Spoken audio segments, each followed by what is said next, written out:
Caroline Buchanan. We're about to do the course preview for the Maxxis Dual Slalom ahead of the upcoming Cannonball Mountain Bike Festival presented by Boost Mobile.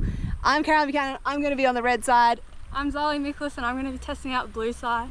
And we're up here talking the tech with the events manager Tim Windshuttle on why we've gone old school with the grass turns. Yeah, look, we're going for the grass format for the Dual Slalom this year. I mean, Dual Slalom's a pretty iconic event for Thredbo back in the early 90s. We are celebrating 10 years of Cannonball this year, so we thought we'd throw it back old school, build a Dual Slalom course all out of grass. It's got plenty of flat turns. It's a little bit awkward at the start and then it opens up towards the bottom. But yeah, we're really excited. It's going to ride in by the time the event kicks around on Friday.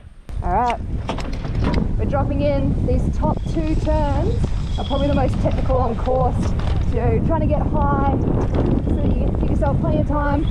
Technical as well, you can see underneath me, this is actually the cross-country course. So a little bit wild when you come through. You're going to be up and over those. It's freshly cut grass, so it's pretty loose right now, but it is going to drop in by the time that these ruts start forming. Whew, that pole's a bit tight. Come through to the finish. You're definitely sprinting and going tired by now, and there is a bump